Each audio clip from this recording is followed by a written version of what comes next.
Hello every one. Nursing എന്ന് കേൾക്കുമ്പോൾ നിങ്ങളുടെ മനസ്സിൽ വരുന്നത് ഹോസ്പിറ്റലിലെ ബെഡ് സൈഡ് ഡ്യൂട്ടി മാത്രമാണോ? എങ്കിൽ നിങ്ങൾക്ക് തെറ്റി. BSc നഴ്സിംഗ് കഴിഞ്ഞവർക്ക് ഇന്ന് ലക്ഷങ്ങൾ ശമ്പളമുള്ള ഹോസ്പിറ്റലിന് പുറത്തുള്ള കുറേ ജോലികളും എബ്രോഡ് കൺട്രീസിൽ വമ്പൻ ഓപ്പർച്യൂണിറ്റീസാണുള്ളത്. അപ്പോൾ ഇന്ത്യയിലും പുറത്തും നഴ്സിംഗിൻ്റെ സ്കോപ്പ് എന്താണെന്നും പേഷ്യൻ്റ് കെയർ എന്നതിലുപരി നിങ്ങൾക്ക് ചെയ്യാൻ പറ്റുന്ന മറ്റു ജോലികൾ എന്തൊക്കെയാണെന്നാണ് ഇന്നത്തെ വീഡിയോയിൽ ഞാൻ പറയാൻ പോകുന്നത്. ഞാൻ ജീഷ്മ, നഴ്സിംഗ് സ്റ്റാഫാണ്. അപ്പോൾ ആദ്യമായി നമുക്ക് ഇന്ത്യയിൽ ആഫ്റ്റർ നഴ്സിംഗ് എന്തൊക്കെ ഓപ്പർച്യൂണിറ്റീസ് ഉണ്ടെന്ന് നോക്കാം. First one, private sector. അതായത് ഇന്ത്യയിലെ കോർപ്പറേറ്റ് ഹോസ്പിറ്റലിൽ നിങ്ങൾക്ക് സ്പെഷ്യലൈസ്ഡ് നഴ്സായിട്ട് കരിയർ തുടങ്ങാം. ഒട്ടുമിക്ക എല്ലാവരും തന്നെ കരിയറിൻ്റെ സ്റ്റാർട്ടിങ് ഏതെങ്കിലും പ്രൈവറ്റ് ഹോസ്പിറ്റലിലോ ICUലോ OTയിലോ ഡയാലിസിസിലോ അങ്ങനെയൊക്കെ സ്പെഷ്യലൈസ്ഡ് നഴ്സായിട്ടായിരിക്കും നമ്മുടെ കരിയർ തുടങ്ങുന്നത്. അതുകൂടാതെ ഇന്ത്യയിൽ തന്നെ ഗവൺമെൻറ് സെക്ടറിൽ, അതായത് എയിംസിൽ, റെയിൽവേ, മിലിറ്ററി, നഴ്സിംഗ് സർവീസിൽ, ESIC എന്നിവയിലൊക്കെ ഉയർന്ന സാലറിയോടുകൂടെ നിങ്ങൾക്ക് ജോലി ചെയ്യാം.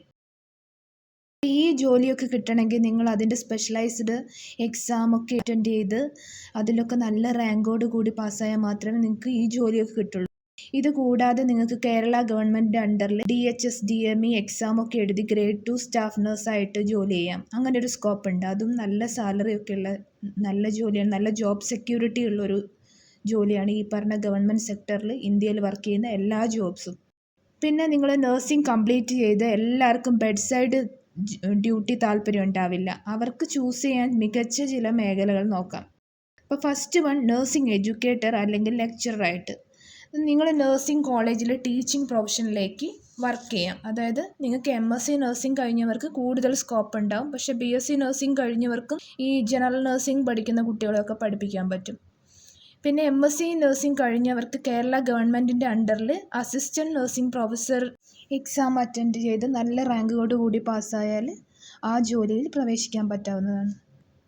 അടുത്തത് ഇൻഡസ്ട്രിയൽ നഴ്സ്.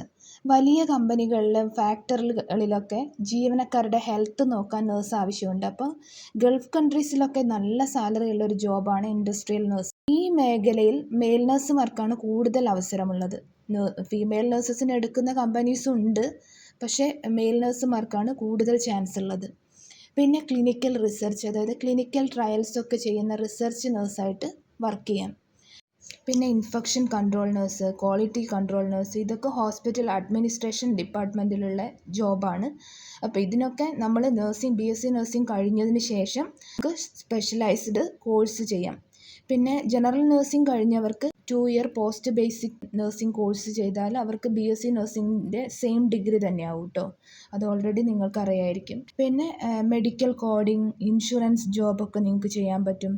പിന്നെ സ്കൂൾ ഹെൽത്ത് നഴ്സ്, അല്ലെങ്കിൽ അണ്ടർ സം യൂണിവേഴ്സിറ്റീസ് അവിടെ നഴ്സായിട്ട് അവിടുത്തെ സ്റ്റുഡൻസിനും സ്റ്റാഫിനൊക്കെ ഹെൽത്ത് കെയർ ഒക്കെ ചെയ്യുന്നതിന് ഈ ജോബിനൊക്കെ നല്ല സ്കോപ്പ് ഗൾഫ് കൺട്രീസിലും പിന്നെ എബ്രോഡ്സിലൊക്കെയാണ് കൂടുതൽ സ്കോപ്പുള്ള, നല്ല സാലറിയും കിട്ടും. പിന്നെ ഈ ജോബിൻ്റെ ഒരു പ്രത്യേകത എന്താ വെച്ചാൽ നിങ്ങൾക്ക് വർക്ക് ലൈഫ് ബാലൻസ് ചെയ്യാനൊക്കെ ഈസിയാണ്. അതായത് നിങ്ങൾക്ക് നൈറ്റ് ഷിഫ്റ്റ് ഡ്യൂട്ടി ഉണ്ടാവില്ല, 8 to 4 ഡ്യൂട്ടി, സെയിം ടീച്ചേഴ്സിൻ്റെ ആ ഒരു ലെവലിലുള്ള ഡ്യൂട്ടി ആയിരിക്കും നിങ്ങൾക്ക് ഉണ്ടാവുക. പിന്നെ എസ്തെറ്റിക് നഴ്സിംഗ് എന്ന് പറഞ്ഞാൽ നിങ്ങൾ കോസ്മെറ്റിക് ക്ലിനിക്സിൽ, അതായത് നമ്മൾ ബ്യൂട്ടീഷ്യൻ വർക്ക് ചെയ്യുന്നത് പോലെ തന്നെ കോസ്മെറ്റിക്സ് വർക്ക്സ് ചെയ്ത് കൊടുക്കുന്നത്.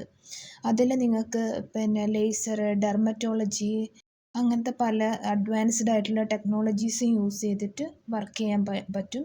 ഇത് ഗൾഫ് കൺട്രീസിൽ നല്ല സ്കോപ്പുള്ള ജോലിയാണ്. നല്ല സാലറിയും ഈ സ്റ്റാഫിനുണ്ട്.